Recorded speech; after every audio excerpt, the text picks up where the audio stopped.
Hello friends, कैसे हैं आप लोग। हम पढ़ रहे थे केमिकल काइनेटिक्स, जिसमें हम मोस्टली सारी चीज़ें कर चुके हैं जो नेट और गेट के एग्जाम में आती है। आज का अपना लास्ट का छोटा सा टॉपिक है चेन रिएक्शन। हालांकि वो फोटोकेमिस्ट्री से भी रिलेटेड हो सकता है, लेकिन अपन केमिकल काइनेटिक्स में पढ़ेंगे, उसका थोड़ा सा बेसिक्स पढ़ेंगे क्या होती है chain reaction. Chain reaction mostly आप सभी जानते हो। चेन रिएक्शन कौन सी होती है?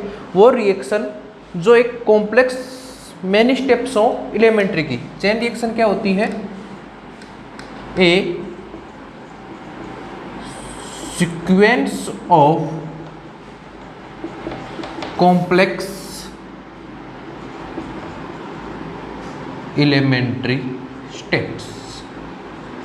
जब कोई रिएक्शन बहुत सारी एलिमेंट्री स्टेप के एक सीक्वेंस में हो, उसे क्या बोलते हैं? Chain reaction. चेन की तरह तरह, यानी कि पहले एक स्टेप हो, फिर दूसरी हो, फिर तीसरी हो, फिर चौथी, और सारी स्टेप एक दूसरे से क्या हो, जुड़ी हुई हो, उस तरह की रिएक्शन क्या कहलाती है? चेन रिएक्शन कहलाती है। जो अपन फोटोकेमिकल रिएक्शन पढ़ते हैं, जो अपन जो मोस्टली पढ़ते हैं ना, halogenation of alkene, CH4 + Cl2, तो अपन बोलते हैं CH3Cl + CH2Cl2। ये जो रिएक्शन है एलोजिनेशन ऑफ एल्किन, जो क्या होती है, पहले रेडिकल बनता है, फिर रेडिकल के बाद रिएक्शन पे अटैक करता है और एक चेन में चलती है। इस तरह की रिएक्शन क्या कहलाती है? चेन रिएक्शन कहलाती है। हम पढ़ेंगे, डिटेल में पढ़ेंगे इस रिएक्शन को। तो इस चेन रिएक्शन की स्टेप्स कितनी होती हैं, कितनी स्टेप में होती है, उनका नाम क्या दिया गया? पहली स्टेप होती है चेन इनिशिएशन स्टेप। पहली चेन कई स्टेप में होती है, तो इसकी फेमस 4 मेन स्टेप है। पहली है चेन इनिशिएशन स्टेप, नाम से पता चल रहा है इनिशिएशन कौन सी होगी? फर्स्ट स्टेप होगी जो चेन को क्या करेगी? इनिशिएट करेगी। फर्स्ट स्टेप होगी जो चेन को इनिशिएट करेगी, और उसमें क्या होगा? इसमें क्या होगा? Formation of a highly active species like radical. इसमें क्या होता है? एक हाईली एक्टिव स्पीसीज का फॉर्मेशन होता है रेडिकल। जैसे कोई R है, वो थर्मल करके R रेडिकल बना ले, ये क्या होगी? Chain initiation step. जिसमें रेडिकल बनता है उसे बोलते हैं चेन इनिशिएशन स्टेप, पहली स्टेप होती है, और हाईली एक्टिव स्पीसीज का फॉर्मेशन होता है। दूसरी क्या होती है? Chain propagation step. Chain propagation step में क्या होता है? चेन आगे बढ़ती है, इनिशिएशन के बाद प्रोपागेशन होता है। उसमें क्या होता है? हाईली रिएक्टिव स्पीसीज है, वो रिएक्टेंट के साथ, किसके साथ अटैक करती है? रिएक्टेंट पे अटैक करती है, और क्या बनाती है? Product plus another active species. क्या बनाती है? चेन इनिशिएशन में क्या होगा? रेडिकल बनेगा, एक हाईली एक्टिव स्पीसीज बनेगी। चेन प्रोपागेशन में वो हाईली एक्टिव स्पीसीज रिएक्टेंट पे अटैक करेगी। ये R रेडिकल बना, वो रिएक्टेंट पे अटैक करेगा, प्रोडक्ट बनाएगा, प्लस में अनदर B रेडिकल या अनदर हाईली एक्टिव स्पीसीज बना देगा। अनदर हाईली एक्टिव, ये क्या होगा? हाईली रिएक्टिव स्पीसीज रिएक्टेंट पे अटैक करेगी, फिर प्रोडक्ट बनेगा, अनदर हाईली एक्टिव स्पीसीज बनेगी। ये अनदर हाईली एक्टिव स्पीसीज बनेगी, फिर से रिएक्टेंट पे अटैक करेगी और प्रोडक्ट बनाती जाएगी। तीसरी स्टेप आती है chain inhibition step. Chain inhibition step में क्या होगा? जो ये रिएक्टिव स्पीसीज है, किस पे अटैक करेगी? प्रोडक्ट पे अटैक करेगी। प्रोडक्ट पे अटैक करेगी तो रिएक्शन क्या हो जाएगी? रिवर्सिबल चली जाएगी। क्या बना देगी? Reactant plus another species. पहली स्टेप इनिशिएशन बना, इनिशिएशन रिएक्टेंट पे अटैक करके प्रोडक्ट बनाया और रेडिकल बनाया। इसमें चेन चलती रहती है जब तक पूरा प्रोडक्ट नहीं बन जाए। एक स्टेप होती है चेन इनिशिएशन स्टेप, इसमें क्या होता है? इनिबिशन का मतलब रोकना, जो स्लो करती है। ये क्या करती है? Slow the rate. रेट को क्या कर देती है, स्लो कर देती है। इसमें या तो हम बाहर से कुछ इनहिबिटर डाल देते हैं जिसके साथ एक्टिव स्पीसीज रिएक्ट कर लेती है, या तो बाहर से हम कोई ऐसा कंपाउंड डाल देते हैं जिसके साथ रिएक्टिव स्पीसीज है ना रिएक्ट कर लेती है और डिस्ट्रॉय हो जाती है, या फिर ये प्रोडक्ट के साथ ही रिएक्शन में प्रोडक्ट के साथ रिएक्ट करके रिएक्टेंट बना देती है, तो रिएक्शन क्या हो जाती है, स्लो हो जाती है। और लास्ट स्टेप कौन सी होती है, चेन टर्मिनेशन स्टेप। टर्मिनेशन का मतलब जो खत्म कर दे। कौन सी स्टेप है, लास्ट स्टेप है। इसमें क्या होता है, रिएक्टिव स्पीसीज क्या होती है, डिस्ट्रॉय हो जाती है, डिस्ट्रॉय हो जाती है। और डिस्ट्रॉय कैसे होगी, या तो वो क्या करे, वाल के साथ अटैक कर ले, या फिर अनदर रिएक्टिव स्पीसीज के साथ अटैक कर ले, है ना। इसमें रिएक्टिव स्पीसीज डिस्ट्रॉय हो जाती है, तो डिस्ट्रॉय होने के तरीके क्या है, दो है, या तो वो कंटेनर के वाल के साथ टकराए और अपना एनर्जी उसे दे दे तो डिस्ट्रॉय हो जाती है, या वो अनदर रिएक्टिव स्पीसीज के साथ ऐड हो और R radical plus R radical बन के क्या बना ले, आर बना ले। तो दो तरीके से डिस्ट्रॉय हो सकती है, तो वो वाल के साथ कंटेनर के साथ टकराए, या फिर वो आपस में मॉलिक्यूल कोलाइड करके डिस्ट्रॉय हो जाए। तो चेन रिएक्शन वो होती है जो एलिमेंट्री स्टेप की एक सीक्वेंस में होती है, जो एक दूसरे के साथ क्या होती है, कोरिलेटेड रहती है। इसमें 4 स्टेप होती है। First step chain initiation step, इसमें रेडिकल का फॉर्मेशन होता है। चेन इनिशिएशन स्टेप में हाईली रिएक्टिव स्पीसीज बनेगी जिसे रेडिकल बोलते हैं। चेन प्रोपगेशन स्टेप में ये रेडिकल रिएक्टेंट के साथ अटैक करके प्रोडक्ट बनाएगा और अनदर रेडिकल जनरेट करेगा। इस प्रकार ये अनदर रेडिकल फिर से रिएक्टेंट पे अटैक करेगा और प्रोडक्ट बनेगा। चलती रहेगी प्रोपगेशन स्टेप चलती रहती है जब तक रिएक्शन कंप्लीशन के पास से नहीं आ जाए। Third step chain inhibition step, सब सारी रिएक्शनों में नहीं होती, कुछ में होती है कुछ में नहीं होती। ये दो तरीके से हो सकती है, या तो जो एक्टिव स्पीसीज बनी वो प्रोडक्ट के साथ रिएक्ट करे और रिएक्टेंट बना दे, या अनदर स्पीसीज बना दे तो रेट क्या हो जाएगी, स्लो हो जाएगी, या हम बाहर से कुछ इनहिबिटर डाल देते हैं, बाहर से कुछ इनहिबिटर डाल देते हैं जिसके साथ ये रिएक्ट करके क्या हो जाती है, डिस्ट्रॉय हो जाती है। और लास्ट स्टेप होती है चेन टर्मिनेशन स्टेप, जिसमें क्या होता है, एक्टिव स्पीसीज क्या होती है, डिस्ट्रॉय हो जाती है। और डिस्ट्रॉय होने के दो तरीके, या तो वो कंटेनर की वाल के साथ कोलाइड करे, या फिर वो आपस में दो एक्टिव मॉलिक्यूल कोलाइड करें। इस प्रकार से एक चेन रिएक्शन चलती रहती है। तो मैं नॉर्मल मैकेनिज्म लिखता हूँ। यहाँ पे एक वर्ड और आता है जो पेपर में पूछता भी है, हालांकि वो पॉलीमर से रिलेटेड है लेकिन चेन लेंथ की ही काइनेटिक है। तो क्या है, वर्ड आता है chain length, chain length, kinetic chain length. कई बार इसे काइनेटिक चेन बोलते हैं, काइनेटिक चेन लेंथ बोलते हैं, कई बार चेन लेंथ आता है। ये क्या होता है कि जब प्रोपगेशन स्टार्ट हुई तो टोटल प्रोपगेशन स्टेप में कुल कितनी स्टेप थी वो क्या कहलाती है, chain length. Number of steps in chain propagation step is called chain length, जिसका फॉर्मूला क्या होता है, फॉर्मूला इसका निकालने का फॉर्मूला होता है rate of reaction upon rate of initiation step, यानी कि D product upon dt upon D radical upon dt।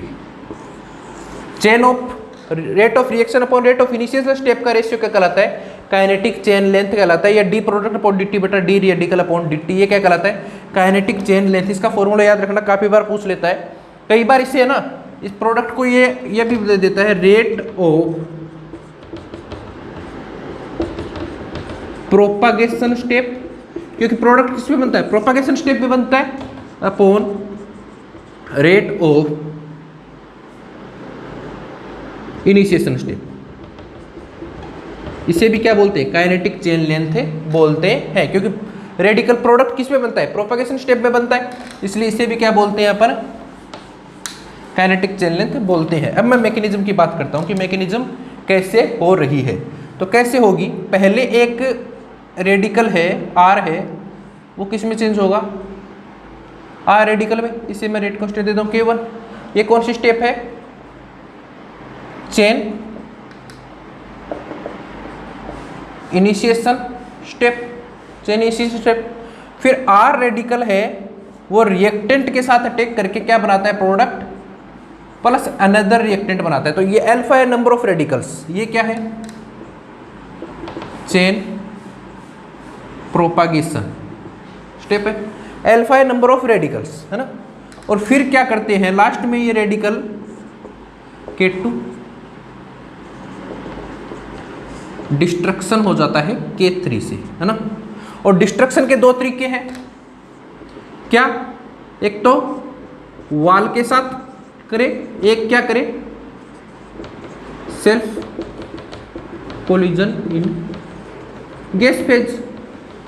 Destruction के दो तरीके हैं, या तो वाल के साथ करे या फिर सेल्फ कोलिजन गैस फेज में रेडिकल आपस में सेल्फ कोलिजन करे। तो वाल का नाम मैं दे देता हूं KW और इसका नाम दे देता हूं मैं KG। तो K3 इक्वल टू आ जाएगा KW प्लस KG। समझ रहे हो कहां से आया ये। K3 डिस्ट्रक्शन का रेट कांस्टेंट है, वो दो चीजों पर डिपेंड करता है, या तो वाल के साथ डिस्ट्रक्शन हो या आपस में डिस्ट्रक्शन हो। KG का गैसियस मॉलिक्यूल आपस में डिस्ट्रक्शन कर रहे हैं, KW का मतलब वाल के साथ डिस्ट्रक्शन हो रहा है। तो रेडिकल बना, रेडिकल रिएक्टेंट के साथ प्रोडक्ट बना प्लस अल्फा रेडिकल। कितने रेडिकल बन रहे हैं वो डिपेंड करते हैं alpha radical upon R dash destruction. Okay, यहां पे दो वर्ड आते हैं, यदि अल्फा की वैल्यू क्या है 1 है तो एक रेडिकल से एक रेडिकल बना, चेन आगे चलती जाएगी, एक रेडिकल आगे काम आ जाएगा। तो इसे बोलते हैं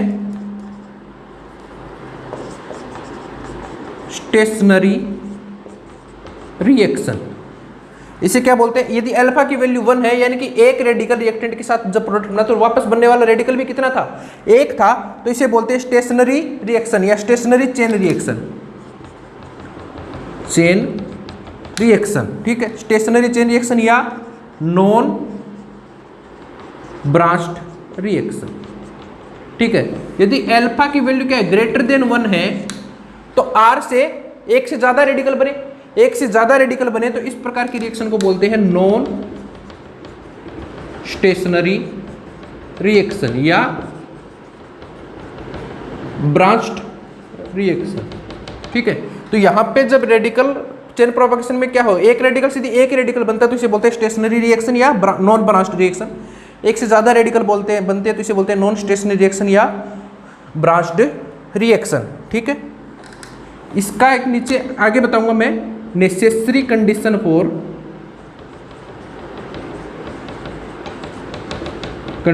फॉर एक्सप्लोजन। एक्सप्लोजन के लिए सबसे नेसेसरी कंडीशन क्या है, अल्फा ग्रेटर देन 1 होना चाहिए, तभी कोई रिएक्शन में क्या होगा एक्सप्लोजन होगा। एक्सप्लोजन वर्ड तो अब तो आप अच्छे से जान गए कि जो ये अपना बेरूट विस्फोट हुआ है, बेरूट एक्सप्लोजन ही नाम है ना उसका। एक्सप्लोजन का मतलब धमाका होना। कोई रिएक्शन के धमाके होने के लिए सबसे नेसेसरी कंडीशन क्या है, यानी मतलब केमिकल पड़ा पड़ा विस्फोट हो रहा है। अभी जो बेरेट में चला है ना अमोनियम नाइट्रेट NH4+, इसी का तो विस्फोट हुआ, अमोनियम नाइट्रेट का तो विस्फोट हुआ है पड़ा पड़ा। वहां पे 2250 टन अमोनियम नाइट्रेट था जो 7 सालों से पड़ा था, उसी का विस्फोट हुआ। तो क्यों विस्फोट हुआ, क्योंकि अल्फा की वैल्यू क्या रहती है वहां पे ग्रेटर देन 1 रहती है। एक्सप्लोजन के लिए पहली कंडीशन है ये, दूसरी कंडीशन हम आगे पढ़ेंगे। तो पहली नेसेसरी कंडीशन क्या है, alpha equal to greater than 1 होना चाहिए किसी भी रिएक्शन के। एक्सप्लोजन के लिए इसे बोलते हैं नॉन स्टेशनरी या ब्रांच्ड रिएक्शन। ठीक है, अब देखना हम इसकी पढ़ते हैं काइनेटिक्स। काइनेटिक्स पढ़ेंगे तो R रेडिकल dR/dt ये मैं लगाऊं तो इस पे मैं रेडिकल ड्यूरिंग द रिएक्शन बना है तो इस पे मैं क्या कर सकता हूं, ऐसे लगा सकता हूं। तो dR/dt क्या हो जाएगा, पहली स्टेप में बन रहा है K1R है ना। दूसरी स्टेप में देखना मैं इस रेडिकल को इधर ले जाता हूं तो इस स्टेप को मैं एक बार के लिए इस रेडिकल को इधर ले जाऊं तो ये α-1R हो जाएगा ना। यदि इस रेड को मैं इधर ले जाऊं सिर्फ रिएक्शन में समझने के लिए तो इसे मैं क्या लिख सकता हूं, A = P + α-1 R रेडिकल ये लिख सकता हूं। अब दूसरी स्टेप में क्या हो रहा है,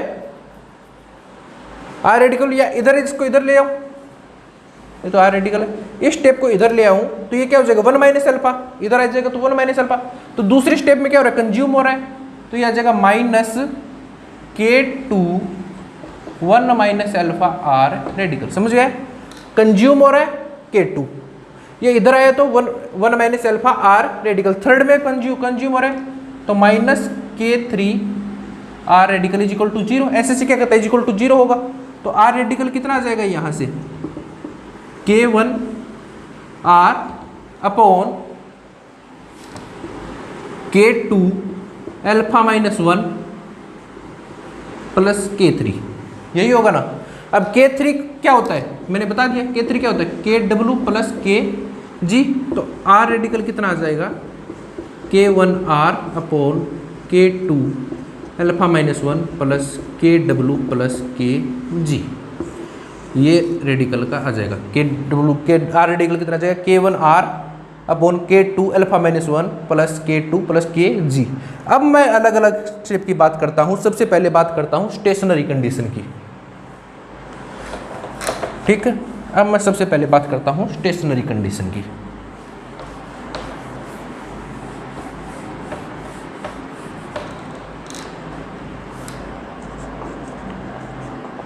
स्टेशनरी रिएक्शन के लिए अपने पास ये तो आ ही गया, R radical is equal to कितना हो जाएगा K1 R upon K2 alpha minus 1 plus KW plus KG, यही हो गया ना,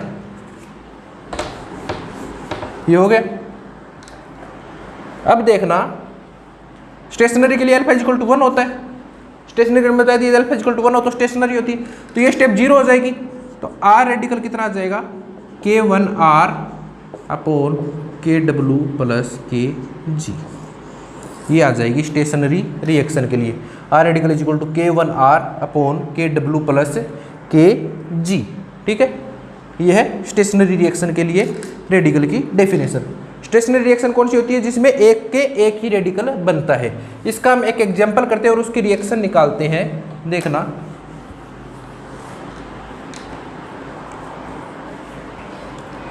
आप एक रिएक्शन पढ़ते हो, इसका एग्जांपल पढ़ें तो आप ये जो रिएक्शन पढ़ते हो ये कौन सी रिएक्शन है, चेन रिएक्शन है। और कौन सी है, स्टेशनरी चेन रिएक्शन। इसकी देखना मैकेनिज्म क्या होती है, पहले होती है इनिशिएशन स्टेप। इनिशिएशन में क्या होता है Br2 है वो रेडिकल में टूटता है, यहाँ मैंने थर्मल लिखा है ना, थर्मल कंडीशन में Br2 को मैंने हीट दिया, हीट देके वो 2 प्लस Br2 में टूट गया। अब देखना प्रोपागेशन में क्या होगा, इनिशिएशन में क्या था रेडिकल बनता है, प्रोपागेशन में ये रेडिकल रिएक्टेंट पे अटैक करता है, Br रेडिकल H2 पे अटैक करेगा और क्या बना लेगा HBr प्रोडक्ट प्लस एक अदर एक्टिव बना देगा H रेडिकल। अब ये H रेडिकल अदर एक्टिव फिर से रिएक्टेंट पे अटैक करेगा, क्या बना देगा HBr plus Br radical K3, ठीक है। Br H2 पे अटैक करेगा, HBr प्लस H रेडिकल बन जाएगा, H रेडिकल दूसरे रिएक्टेंट पे अटैक करके HBr प्लस Br, वही है। पहला इनिशिएशन स्टेप में रेडिकल बना, दूसरे में रेडिकल ने रिएक्टेंट पे अटैक किया। थर्ड स्टेप क्या होती है इनहिबिशन स्टेप। इसमें क्या होता है रेडिकल किस पे अटैक करता है रिएक्टेंट पे, और क्या बनाता है रेडिकल किस पे अटैक करता है प्रोडक्ट पे HBr। इनहिबिशन में रेडिकल प्रोडक्ट HBr पे अटैक करेगा, क्या बनाया reactant plus another active species. और टर्मिनेशन स्टेप में क्या होता है ये Br रेडिकल दूसरे Br रेडिकल से अटैक करके क्या बनाता है Br2 K5। तो HBr 5 स्टेप में होता है। पहली स्टेप इनिशिएशन स्टेप में Br2 का रेडिकल बनेगा Br, प्रोपागेशन में फिर रेडिकल ने रिएक्टेंट पे अटैक किया, रेडिकल बना, रेडिकल ने फिर रिएक्टेंट पे अटैक किया, रेडिकल बना। इनहिबिशन स्टेप में रेडिकल प्रोडक्ट पे करके क्या बना रहे हैं रिएक्टेंट बना रहे। टर्मिनेशन में दो आपस में रेडिकल रिएक्ट करके क्या बना रहे हैं डिस्ट्रॉय हो जा रहे हैं। तो इसके लिए जब मैं काइनेटिक्स लिखूंगा तो जब आपको किसी भी में स्टेप नहीं दे, जब आपको ऐसी रिएक्शन मिले और आपके पास कुछ भी नहीं हो, ना RDS हो ना कुछ और हो, तो आप हमेशा किसके रेस्पेक्ट में लिखना प्रोडक्ट के रेस्पेक्ट में। तो DHBr अपॉन DT क्या लिखा जाएगा, पहली स्टेप में कुछ नहीं है, सेकंड स्टेप में HBr बन रहा है K2 Br रेडिकल H2, इस स्टेप में बन रहा है plus K3 H radical Br2। इस स्टेप में डिस्ट्रॉय हो रहा है -K4 H radical HBr।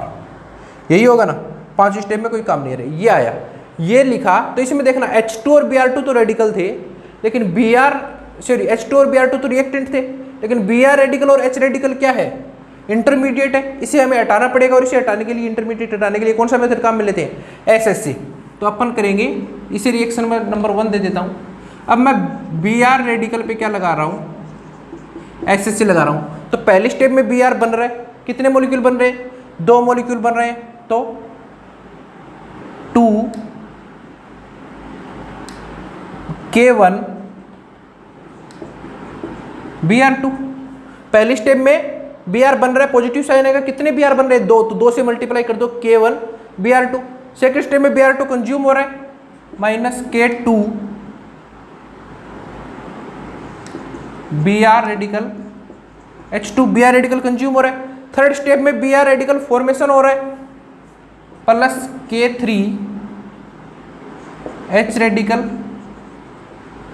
Br2। Fourth step में Br रेडिकल फॉर्मेशन हो रहा है, +K4 H radical HBr। Fifth step में Br रेडिकल कंज्यूम हो रहा है, कितने मोल, 2 मोल, तो -2K5 Br रेडिकल का स्क्वायर। यही होगा इक्वेशन नंबर 2। अब यहाँ पे एक H रेडिकल और निकालते हैं, DH radical upon DT। H radical पहले स्टेप में कुछ नहीं है, सेकंड स्टेप में फॉर्मेशन हो रहा है, K2 Br radical plus H2। Third step में कंज्यूम हो रहा है, -K3 H radical Br2। Fourth step में कंज्यूम हो रहा है, -K4 H radical HBr is equal to 0। और यहाँ पे भी क्या आएगा, इज इक्वल टू 0, क्योंकि ये तो इंटरमीडिएट है, फर्स्ट स्टेप में कोई काम नहीं आ रहा। अब देखना इक्वेशन नंबर 2 और इक्वेशन नंबर 3। यहाँ से H रेडिकल की डेफिनेशन कितनी, H रेडिकल की कंसंट्रेशन कितनी आएगी, इक्वेशन नंबर 3 से H रेडिकल की कंसंट्रेशन कितनी आएगी, K2 Br radical H2 upon K3 Br2 plus K4 HBr। यही आएगी ना, H रेडिकल की कंसंट्रेशन यही आएगी। अब देखना H रेडिकल में हमें चाहिए Br रेडिकल की कंसंट्रेशन, वो किससे आएगी, इक्वेशन 2 और 3 से। ये मैं हटा देता हूँ, किसी काम का नहीं है अपने, समझ रहे। पहले मैंने DBr की लिखी, इसमें मुझे Br और H रेडिकल हटाना है, उसके लिए मैंने Br रेडिकल के रेस्पेक्ट में SSC लिख लिया और H रेडिकल के रेस्पेक्ट में SSC लिख लिया। तो यहाँ से H रेडिकल की कंसंट्रेशन ये आई, इसमें मुझे Br रेडिकल की फाइंड आउट करनी है। तो इन दोनों से देखना Br रेडिकल की फाइंड आउट कैसे करूँगा, मैं 2 + 3 कर देता हूँ, 2 + 3 को ऐड कर देता हूँ, 2 + 3 को ऐड कर दूंगा, तो K2 ये आपस में कैंसिल आउट हो जाएगा, K3 आपस में कैंसिल आउट हो जाएगा, K4 आपस में कैंसिल आउट हो जाएगा। तो क्या बचेगा, 2K1 Br2 -2K5 Br square is equal to 0। तो यहाँ से Br रेडिकल की कंसंट्रेशन कितनी आ जाएगी, 2 से 2 कैंसिल, K1 अपॉन K5 की पावर 1/2 Br2 की पावर 1/2। ये मैं Br रेडिकल की कंसंट्रेशन यहाँ पे रख देता हूँ। तो H रेडिकल की कंसंट्रेशन कितनी आ जाएगी, K2 K1 अपॉन K5 की पावर 1/2 Br2 की power 1/2 H2 upon K3 Br2 plus K4 HBr। Equation number 4। ये H रेडिकल की कंसंट्रेशन आ गई अपने पास, Br रेडिकल की कंसंट्रेशन है अपने पास। या तो क्या करो, दोनों यहाँ पे पुट कर दो, या फिर क्या करो, देखना इसे थोड़ा सा सिंप्लीफाई कर लेता हूँ, इसे सिंप्लीफाई कर लेता हूँ। तो यहाँ पे इस इक्वेशन से, इक्वेशन नंबर 3 से K2 Br radical H2 minus K4 H radical HBr के बराबर मैं क्या लिख सकता हूँ, मैं K3 H रेडिकल Br2 लिख सकता हूँ। यहाँ से देखा बराबर 0 है तो ये दोनों एक तरफ लिखा, इधर लिखा। इन दोनों की जगह मैं ये पुट करूंगा, इसे क्वेश्चन नंबर में दे देता हूँ 5, है ना। तो 5 एंड 1 से क्या हो जाएगा, एंड 1 से इसकी जगह ये रख दूंगा तो D H B R upon D T equal to क्या आ जाएगा 2k3 H radical B are 2, यही आ जाएगा ना। और एच रेडिकल की जगह मैं ये रख दूंगा, एच रेडिकल की जगह ये रख दूंगा तो क्या आ जाएगा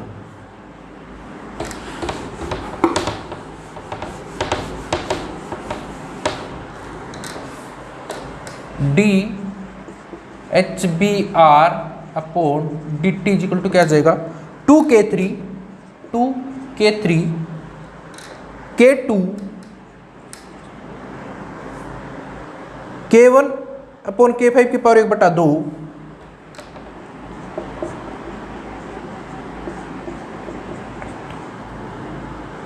BR2 की पावर 3/2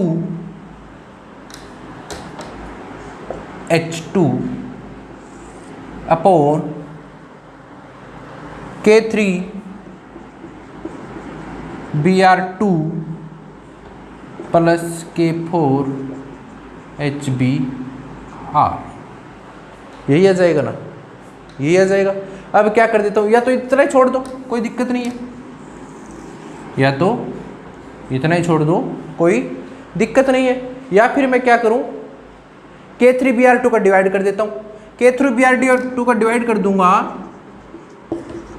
K3BR2 को डिवाइड कर दूंगा, ऊपर करूंगा तो क्या होगा K3 से K3 कैंसिल तो 2K2 K1 upon K5 half BR2 H2 upon 1 plus K4 upon HBR बटा K3 BR2, यही आ जाएगा, ये आ जाएगा। इसे मैं क्या मान लेता हूँ, नेगलेक्ट मान लेता हूँ तो D HBR upon D T क्या आ जाएगा, इसे मैं नेगलेक्ट मान लेता हूँ तो 2K2 K1 बटा K5 की पावर 1/2 BR2 H2।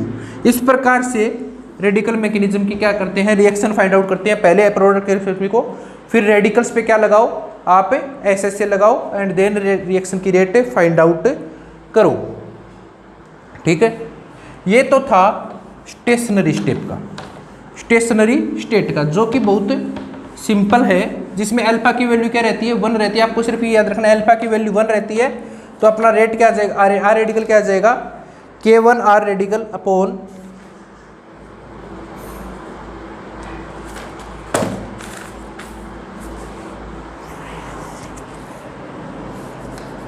अब बात करता हूं मैं नॉन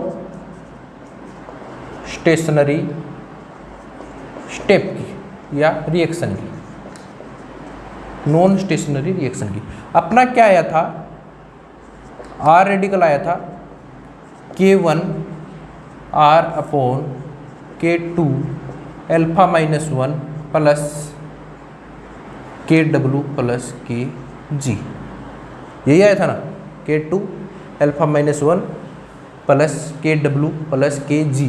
वहाँ पे अल्फा की वैल्यू 1 थी तो ये स्टेप क्या हो गई थी, हट गई थी। वहाँ पे अल्फा की वैल्यू 1 थी तो ये स्टेप क्या हो गई थी, हट गई थी। लेकिन यहाँ पे ऐसा नहीं होगा, यहाँ पे क्या होता है alpha is greater than 1, alpha is equal to greater than 1, तो ये स्टेप कुछ ना कुछ होगी, है ना। या फिर मैं इसे क्या लिख सकता हूँ, R radical is equal to K1 R minus K2 1 minus alpha plus KW plus KG, है ना, यही होती है। अल्फा ग्रेटर देन 1 होती है, अल्फा ग्रेटर देन 1 होती है तो यदि अल्फा इतना ज़्यादा हो जाए, इतना ज़्यादा हो जाए कि K2 1 minus alpha is equal to क्या हो जाए KW प्लस KG।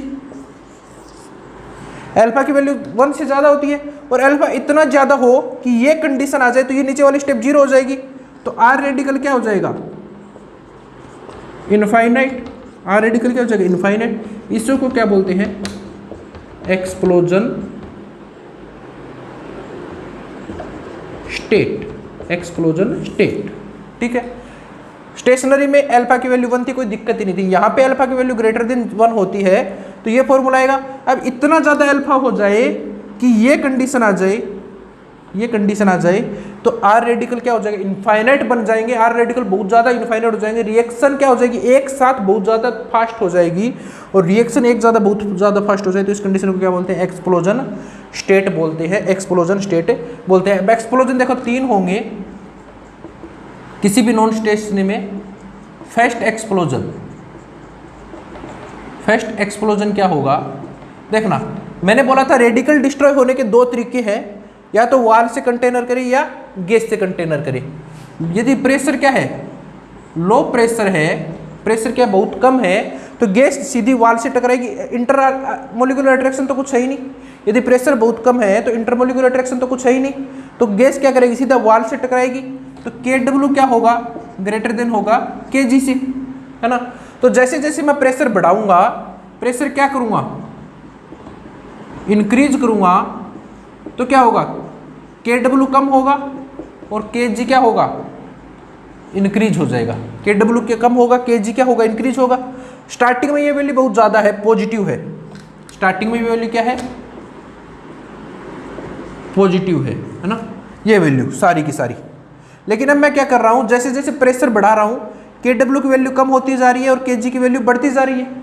KW की वैल्यू कम होती जा रही है, kg की वैल्यू बढ़ती जा रही है। देखना इसमें, इस स्टेप में देखना, -K2 1 minus alpha plus KW plus kg, ये क्या था, पॉजिटिव था, क्योंकि KW बहुत ज़्यादा था, kg बहुत कम था लो प्रेशर पे।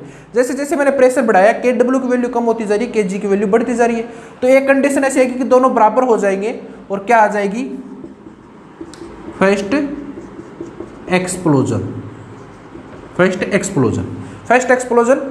प्रेशर बढ़ाएंगे तब, किसकी वजह से आएगी, K2 कम होगा और kg बढ़ेगा तब। फिर देखना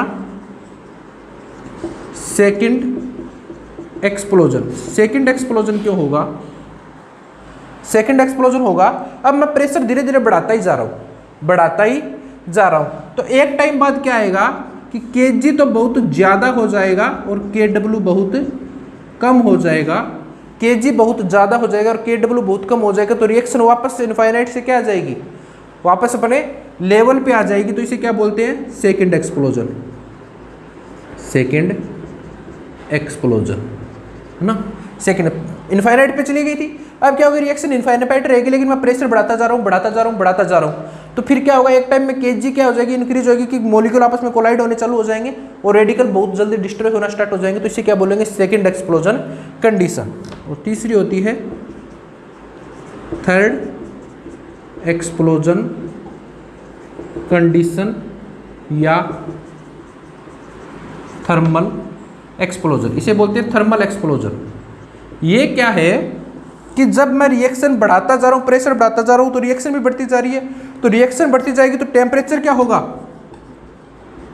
हाई होगा, और टेम्परेचर हाई होगा तो अल्फा क्या हो जाएगा, हाई हो जाएगा। टेम्परेचर हाई होगा तो अल्फा हाई हो जाएगा। ये प्रेशर की वजह से नहीं हुआ, ये टेम्परेचर की वजह से हुआ, क्योंकि रिएक्शन बढ़ती जा रही है तो टेम्परेचर तो बाहर निकलेगा, और टेम्परेचर तो हम रोक ही नहीं सकते।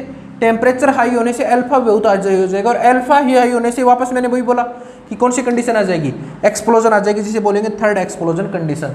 तो नॉन स्टेशनरी क्या होती है, अल्फा ग्रेटर देन 1 होता है, तो ये वैल्यू क्या हो जाए, 0 हो जाए, तो इसे बोलते हैं एक्सप्लोजन कंडीशन। नीचे वाली वैल्यू 0 यानी कि ये वैल्यू इसके बराबर आ जाए, ये वैल्यू इसके बराबर आ जाए तो क्या बोलते हैं, एक्सप्लोजन कंडीशन बोलते हैं, कि रिएक्शन बहुत ज़्यादा फास्ट हो जाती है, एकदम इनफाइनाइट लेवल पे पहुंच जाती है, एक्सप्लोजन कंडीशन पहुंचती है। तो एक्सप्लोजन कंडीशन प्रेशर पे कैसे डिपेंड करती है वो मैंने बताया। जब प्रेशर बढ़ाता हूं मैं किसी रिएक्शन का, तो 3 एक्सप्लोजन होते हैं। उसमें फर्स्ट एक्सप्लोजन क्यों होता है, क्योंकि स्टार्टिंग में लो प्रेशर पे KW हाई होता है, kg कम होता है। जैसे जैसे मैं बढ़ाता जाऊँगा तो KW बढ़ता जाएगा, kg कम होता जाएगा, तो एक कंडीशन आ जाएगी कि दोनों बराबर हो जाएंगे और पहली एक्सप्लोजन कंडीशन हो जाएगी, ठीक है। दूसरी एक्सप्लोजन कंडीशन क्यों आती है, क्योंकि जैसे जैसे मैं प्रेशर आगे बढ़ाता जाता हूँ तो KW बहुत कम हो जाता है और kg बढ़ जाता है, तो रिएक्शन वापस क्या हो जाती है, पॉजिटिव में आ जाती है और रिएक्शन वापस स्टार्ट हो जाती है, जिसे क्या बोलते हैं, सेकंड एक्सप्लोजन कंडीशन बोलते हैं। थर्ड एक्सप्लोजन में क्या होगा कि रिएक्शन बढ़ती जाएगी तो टेम्परेचर भी बढ़ेगा, और टेम्परेचर बढ़ेगा तो अल्फा की वैल्यू बहुत हाई हो जाएगी, जिससे क्या आती है, थर्ड एक्सप्लोजन कंडीशन आती है। और इसके ग्राफ कैसे बनते हैं देखना, एक्सप्लोजन के ग्राफ बहुत इंपॉर्टेंट है, 1-2 बार शायद नेट में पूछे भी हुए भी हैं, एक्सप्लोजन का ग्राफ की कैसा होता है, और एक्सप्लोजन की कंडीशन भी पूछी हुई है कि अल्फा ग्रेटर देन 1 होगा तो ही एक्सप्लोजन होगा। तो कि chain propagation step, chain termination step. देखना पहली चीज, इसका ग्राफ बना देता हूं मैं आपको। ग्राफ किस किस के बीच में बनेगा? प्रेशर और रेट में। तो स्टार्टिंग में रेट क्या थी? नॉर्मल थी, है ना। मैंने प्रेशर बढ़ाया, रेट नॉर्मल बढ़ती गई। एक कंडीशन आया जब के डब्ल्यू क्या हो गया, बहुत कम हो गया और के जी बढ़ गया, तो ये रिएक्शन क्या हो जाएगी? ये बढ़ जाएगी। मैंने बताया था फर्स्ट एक्सप्लोजन में क्या होगा? जब प्रेशर बढ़ाता जाऊंगा तो इस कंडीशन पे K2 क्या होता जाएगा? KW कम होता जाएगा, Kg बढ़ता जाएगा। एक कंडीशन ऐसी आएगी जब दोनों बराबर होके इस value K2 1 minus alpha is equal to KW plus Kg, ये कंडीशन आ जाएगी तो फर्स्ट एक्सप्लोजन हो जाएगा और रिएक्शन बहुत हाई पहुंच जाएगी, इनफाइनाइट पहुंच जाएगी। अब मैं क्या कर रहा हूँ? प्रेशर बढ़ाता जा रहा हूँ। एक कंडीशन ऐसी आएगी जब Kg बहुत हाई हो जाएगा KW से, तो रिएक्शन वापस चालू हो जाएगी और फिर रिएक्शन चालू रहेगी। तो ये तो कौन सी कंडीशन है? First explosion. ये कौन सी है? सेकंड एक्सप्लोजन, है ना। इस सेकंड एक्सप्लोजन पे क्या है? Kg हाइयर है KW से। यहाँ क्या है? KW हाइयर है Kg से, है ना। समझ रहे हो? यहाँ पे KW हाइयर है Kg से, यहाँ पे Kg हाइयर है KW से। फिर मैं रिएक्शन बढ़ाता गया। रिएक्शन जैसे ज़्यादा बढ़ेगी वैसे वैसे टेम्परेचर बढ़ेगा और एक कंडीशन ऐसी आएगी टेम्परेचर इतना ज़्यादा हो जाएगा कि ए वैल्यू अल्फा की वजह से बराबर हो जाएगी। फिर से क्या हो जाएगा? एक्सप्लोजन हो जाएगा।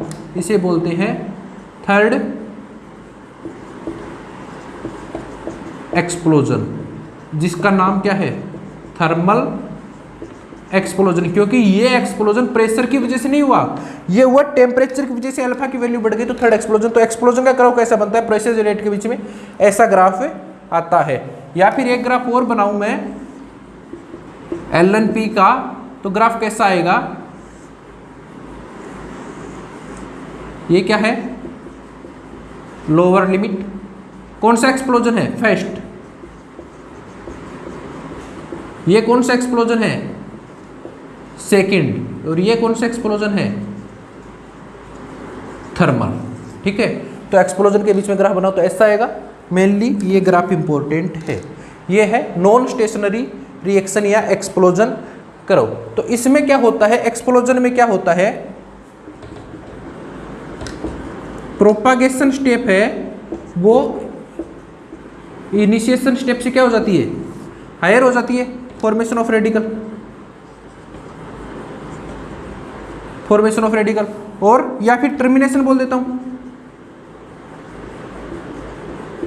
टर्मिनेशन स्टेप से प्रोपागेशन स्टेप टर्मिनेशन स्टेप पे क्या कर जाती है? डोमिनेट कर जाती है ना। तभी तो रेडिकल सारे के सारे टर्मिनेट नहीं हो पाए और रिएक्शन की रेट बहुत ज़्यादा फास्ट हो जाती है। तो इसमें क्या होता है? प्रोपागेशन स्टेप टर्मिनेशन स्टेप पे क्या कर जाती है? डोमिनेट कर जाती है। ठीक है, इसका एग्जाम्पल देखना। इसका एग्जाम्पल वो एग्जाम्पल जो हम हमेशा से पढ़ते हैं। एक रिएक्शन आपने सबने पढ़ी होगी, 2H2 + O2 H2O, water. Formation of water H2 + ½ O2 या 2H2 + O2 वाटर। कौन सी रिएक्शन है? कभी देखा है? ये रिएक्शन है non stationary reaction. Non stationary reaction का एग्जांपल H2 + O2 है। वो नॉन स्टेशनरी रिएक्शन का एग्जांपल है क्योंकि इसमें प्रोपागेशन स्टेप टर्मिनेशन स्टेप से बहुत ज़्यादा होती है। इसकी मैकेनिज्म देखना कैसी होती है। H2 + O2 ½ O2 की मैकेनिज्म क्या होती है? H2, ये क्या है? इनिशिएशन में क्या होता है? H2 + O2 आपस में रिएक्ट करके क्या बनाते हैं? HO2 radical + H radical. HO2 radical + H radical. अब देखना प्रोपागेशन में ये HO2 रेडिकल किसके साथ? H2 के साथ रिएक्ट करके क्या बनाता है? H2O + OH radical. H2 के साथ रिएक्ट करके अब क्या बनाता है, H2O प्लस OH रेडिकल। अब देखना OH रेडिकल